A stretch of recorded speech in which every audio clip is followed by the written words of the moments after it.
कभी कभी मूर्ख मर्द जरा जरा सी बात पर औरतों को पीटा करते हैं। एक गांव में ऐसा ही एक किसान था। उसकी औरत से कोई छोटा सा नुकसान भी हो जाता तो वह उसे बगैर मारे ना छोड़ता। एक दिन बछड़ा गाय का दूध पी गया। इस पर किसान इतना झल्लाया कि औरत को कई लातें जमाई। बेचारी रोती हुई घर से भागी। उसे यह ना मालूम था कि मैं कहाँ जा रही हूँ। वह किसी ऐसी जगह भाग जाना चाहती थी जहाँ उसका शौहर उसे फिर ना पा सके। चलते चलते वह जंगल में पहुँच गई। पहले तो वह बहुत डरी कि कहीं कोई जानवर ना उठा ले जाए, मगर फिर सोचा, मुझे क्या डर, जब दुनिया में मेरा कोई अपना नहीं है तो मुझे जीकर क्या करना है। मरकर मुसीबत से तो छूट जाऊंगी। मगर उसे कोई जानवर न मिला और वह रात को एक पेड़ के नीचे सो गई।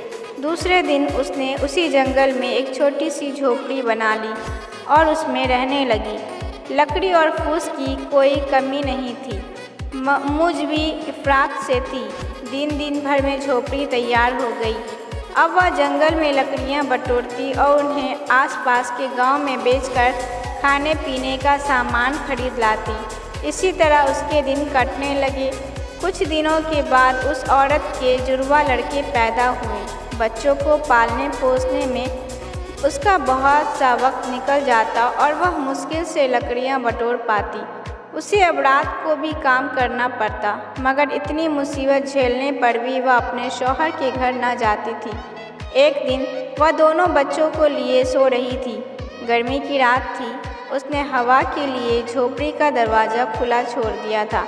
अचानक रोने की आवाज़ सुनकर उसकी नींद टूट गई तो देखा कि एक बड़ा भालू उसके एक बच्चे को उठाए लिए जा रहा है। उसके पीछे पीछे दौड़ी, मगर भालू जंगल में न जाने कहाँ घुस गया।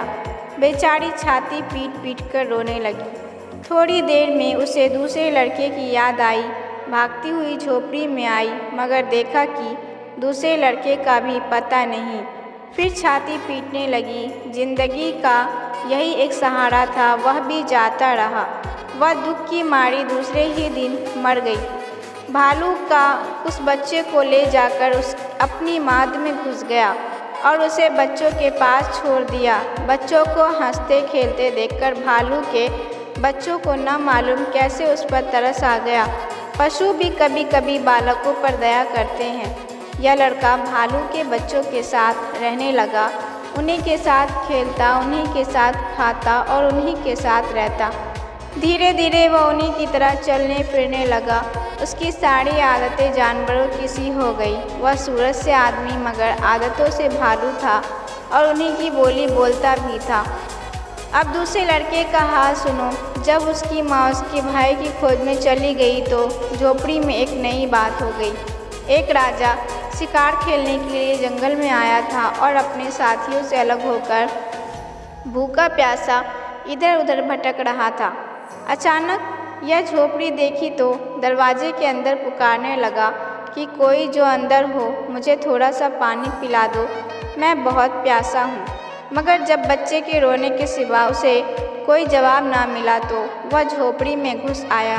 देखा कि एक बच्चा पड़ा रो रहा है और वहाँ कोई नहीं है। वह बाहर निकलकर चिल्लाने लगा कि यहाँ कौन रहता है, जल्दी आओ, तुम्हारा बच्चा अकेला रो रहा है। अब कई बार पुकारने पर भी कोई नहीं आया तो उसने समझा कि इस बच्चे की माँ को कोई जानवर उठा ले गया है। राजा के कोई लड़का न था।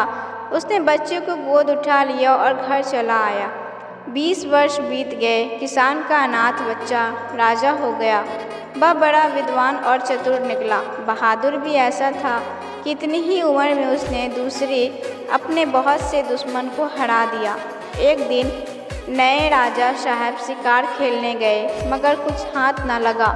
निराश होकर घर की ओर लौटे आ रहे थे कि इतने में उन्होंने देखा कि एक अद्भुत जानवर एक बड़े हिरन को कंधे पर लादे भागा जा रहा है। उसकी शक्ल बिल्कुल आदमी की सी थी। सिर, दाढ़ी, मूंछ के बाल इतने बढ़ गए थे कि उसका मुंह करीब करीब बालों से ढक गया था। उसे देखकर राजा ने फौरन घोड़ा रोक लिया और उसे जिंदा पकड़ने की कोशिश करने लगे। वह जानवर हिरन को जमीन पर रखकर राजा की ओर दौड़ा। राजा साहब शिकार खेलने में चतुर थे। उन्होंने तलवार निकाली और दोनों में लड़ाई होने लगी। आखिर वह जानवर जख्मी हो गया। राजा साहब उसे अपने घोड़े पर लाद लिया और वह अपने घर आए। कुछ दिनों तक तो वह पिंजरे में बंद रखा गया, फिर कभी कभी बाहर निकाला जाने लगा। धीरे धीरे उसकी आदतें बदलने लगी। वह आदमियों की तरह चलने लगा और आदमियों की तरह बोलने भी लगा। उसके बाल काट दिए गए और कपड़े पहना दिए गए।